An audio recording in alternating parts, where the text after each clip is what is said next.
Welcome to today's video. Today I'm going to make a watermelon because I found this scrap yarn of these colors and they are perfect for a watermelon. I'm also using the little embroidery yarns that I found yesterday to make the seeds of the watermelon. So we're going to do a little bit of sewing today. And I'm going to teach you how to do a half double stitch. It's similar to the double stitch. You're going to wrap around the extra time, yarn over, but you don't have to yarn over, pull through as many times. So we're gonna go ahead and chain 3 and then attach them, the first and the last stitch. Go ahead and chain 1. So we're gonna yarn over, we're gonna go through the middle, yarn over, pull through, yarn over, and pull through all of them. It's similar to the single stitch, but we do this yarn over before we go through our stitch. That way it is a little bit fuller. It's a nice cushiony, really good, like warm stitch, like for a winter hat or something. So our first row is going to consist of 8 half double stitches. I started with 8 stitches in the center, so my second row, which is a double in every single stitch, not a double, but 2 stitches in every single stitch, I'm going to end up with 16 in my second row, and then increasing 8 more every other stitch in the third row will give me 24. So make this part as big as you want your watermelon to be, just about as big as you want your watermelon to be. And leave 2 rows on for the white and the green around the watermelon.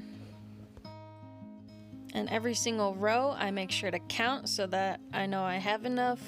I did get a little bit off, I don't know where.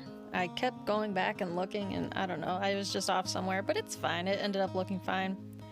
So count and do a slip stitch connecting your last stitch and first stitch of every row, and then go ahead and chain 1 to continue. I ended up making my watermelon pretty big. The total rows that I had with this pink was 6 rows, and then I also had a white row and a green row, so I ended with 8 rows total. When you're switching colors, go ahead and tie off and then just pull your yarn through a little bit, tuck in the tail, and keep going. Now we're gonna go ahead and move on to sewing on the seeds. You can do this a lot of different ways. You could sew on buttons if you wanted to. You could do just one side. I'm gonna sew it so that I have seeds on both sides, and I'm gonna end up with a lot of seeds because I wanted to keep a continuous thread going without making the seeds like too long. So I basically stitched through and then like skipped over 2 or 3 stitches before going back through to the other side, and then I skipped over 2 or 3 stitches, and every seed was at an angle so that I could go around in a circle. When you first start, don't just poke your thread straight through a hole like I did. Tuck it in to some of the stitches, kind of like how we tuck the tail in. Tuck your thread under a few stitches to hold the tail so you don't have to worry about tying it so it doesn't fall out. It was pretty tricky trying to get the seeds to go at an angle on both sides instead of accidentally making a seed just vertical or horizontal on either of the sides. So you can see here I cut the beginning, or I should say the end of the thread that I was working with, and then I tied it. If you go ahead and tuck it in initially, you won't have to worry about tying off this end. So I tied a nice secure knot, and then I cut off the excess of the tail, and I'm going to continue. And because I did it this way, I have to go ahead and tuck under here anyway so that I can get it away from my last seed. So I'm tucking it inside of stitches so that it's not poking out through either side of my work.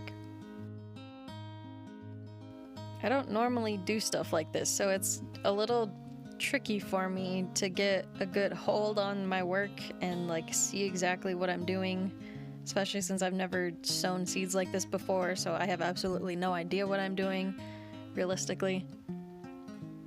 I'm just winging it 100%, and I was very happy that it turned out looking okay because I was worried that it would not. As you can see, I keep jumping up a row and going over off to the side a little bit, and then going over off to the side a little bit and down a row, and then flipping it back over and going up a little bit and over to the side a little bit, if any of that makes sense. I really hope my videos are easy enough to follow along with this week. I know crocheting isn't the easiest thing to pick up, but it is definitely very rewarding to see the final product. Don't forget to share your work with me on social media. I would love to see it. Now keep in mind that you're going to need a lot more string than you think you're going to need. I got short on string, so I had to tuck it under in between some stitches to hide my tail, trimmed it off close, and then I started up another strand of this thread in the same exact spot so that I could continue my sewing pattern. Once I've got as many seeds as I want, I tucked it inside of a few stitches, and then I trimmed the tail off. You could do something similar with a dragon fruit coaster if you wanted to. I hope your projects are going well. I hope you have a great day, and happy crafting.